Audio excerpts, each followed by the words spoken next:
नमस्ते। आज बात करते हैं अकेलेपन की उस छिपी हुई ताकत के बारे में जिसे प्राचीन ज्ञान और आज का मॉडर्न साइंस दोनों ही मानते हैं। चलिए इस मौजू में थोड़ा और गहरा उतरते हैं। आज की दुनिया में ना एक बहुत ही अजीब सी बात हो रही है। हम पहले से कहीं ज्यादा कनेक्टेड हैं, लेकिन फिर भी लोग पहले से ज्यादा अकेले, टूटे हुए और परेशान महसूस कर रहे हैं। तो सवाल ये उठता है कि ऐसा क्यों है कि कुछ लोग अकेले होते ही बिखर जाते हैं और कुछ लोग उसी अकेलेपन में दुनिया बदल देते हैं। क्या अकेलापन सिर्फ एक खालीपन है या इसके अंदर कोई छुपी हुई शक्ति भी है? देखिए, इसमें एक दिलचस्प बात यह है कि हमारे चारों तरफ का जो शोर है वो हमें थकाता है, हमारी एनर्जी निचोड़ लेता है, लेकिन हमारे अंदर की जो खामोशी है वो हमें बनाती है, हमें मजबूत करती है। फिर भी हम अक्सर इसी खामोशी से डरते हैं। जैसे ही कोई अकेला बैठता है, मन डराना शुरू कर देता है और लोग इससे भागने लगते हैं। और यही है आज का सबसे बड़ा पैराडॉक्स। सोशल मीडिया पर हजारों दोस्त होने के बावजूद अंदर से एक खालीपन महसूस होता है। साइकोलॉजी कहती है कि हमारा मन हमेशा भागने का रास्ता खोजता है, शांति का नहीं।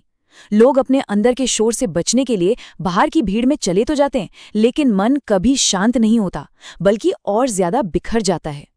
इस कॉन्सेप्ट को और अच्छे से समझने के लिए चलिए एक बहुत पुरानी कहानी सुनते हैं। ये कहानी है गौतम बुद्ध और उनके शिष्य आनंद की। तो कहानी कुछ यूं है कि आनंद बुद्ध के साथ एक यात्रा पर थे और वो बहुत बेचैन, खोया हुआ और इनसिक्योर महसूस कर रहे थे। उनकी आंखों में डर और चिंता साफ झलक रही थी। तब बुद्ध ने उन्हें एक पुराने पेड़ की तरफ इशारा करते हुए कहा, जितना गहरा अंधेरा उतनी ही मजबूत जड़ें। मतलब ये कि जीवन में अकेलापन भी उस अंधेरे की तरह है। जो इसमें अपनी जड़ें फैलाना सीख जाते हैं, वही बाद में एक विशाल पेड़ बनते हैं। फिर बुद्ध ने एक और उदाहरण दिया। उन्होंने आनंद को एक अकेली लकड़ी दी जो आसानी से टूट गई, लेकिन जब 10 लकड़ियों का गट्ठर दिया तो वो उसे नहीं तोड़ पाए। तो बुद्ध ने समझाया कि देखो, अकेलापन 2 तरह का होता है, एक जो कमजोर करता है और दूसरा जो अटूट बना देता है, तब जब वो ध्यान और मजबूत इरादे के साथ बंधा हो। और पता है, इसी सोच को आज की मॉडर्न साइकोलॉजी कंस्ट्रक्टिव सॉलिट्यूड कहती है। मतलब वो अकेलापन जिसमें इंसान पर्सनल ग्रोथ, क्रिएटिविटी और मेंटल स्ट्रेंथ बनाने के लिए समय का इस्तेमाल करता है। तो ठीक है, ये एक शक्ति है, पर इसे इस्तेमाल कैसे करें? चलिए अब बुद्ध की सिखाई हुई एकांत की कला पर चलते हैं। बुद्ध ने अकेलेपन में महारत हासिल करने के लिए 7 बहुत ही पावरफुल तरीके बताए थे। इनमें शामिल हैं अपनी अंदर की आवाज को सुनना, जड़ों की तरह मजबूत बनना, खामोशी का सामना करना, रुकना सीखना, कुछ बनाना बिगाड़ना नहीं, इमोशंस को ध्यान से जाने देना और सबसे आखिर में खुद से दोस्ती करना। इन 7 तरीकों में से जो तीसरा तरीका है ना, उस पे थोड़ा और गौर करते हैं। ये शायद सबसे मुश्किल है, लेकिन सबसे ज्यादा फायदेमंद भी। खामोशी का सामना करना। बुद्ध का कहना था कि लोग खामोशी से इसलिए भागते हैं क्योंकि ये आईने की तरह है। ये हमें वो सब दिखाता है जिससे हम बचना चाहते हैं। और आज की मॉडर्न साइकोलॉजी इसे साइलेंस एक्सपोजर थेरेपी कहती है। मतलब जानबूझकर खुद को उस खामोशी में रखना जिससे हम डरते हैं, ताकि धीरे धीरे हमारा डर खत्म हो जाए। अच्छा, तो खामोशी का सामना करने के साथ साथ एक और कला है जो हमें सीखनी होगी। ये है चौथा तरीका, और ये हमारे इमोशनल तूफानों को शांत करने के बारे में है। रुकने की कला। सोचिए, जब मन में बेचैनी या घबराहट का तूफान उठता है तो सबसे पहले क्या करने का मन करता है?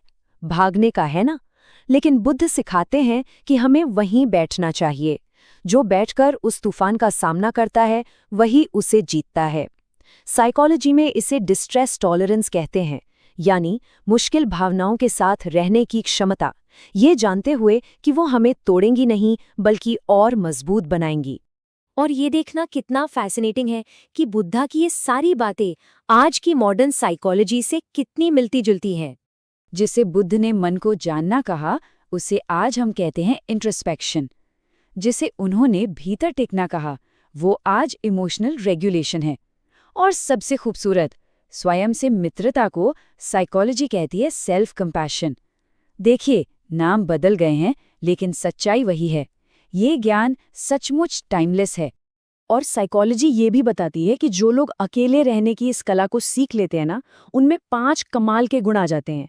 वो इमोशनली इंडिपेंडेंट हो जाते हैं, उनमें गहरी सेल्फ अवेयरनेस आ जाती है, वो बेहतर फैसले लेने लगते हैं, मेंटली बहुत मजबूत बन जाते हैं और उनकी क्रिएटिविटी और फोकस कई गुना बढ़ जाता है।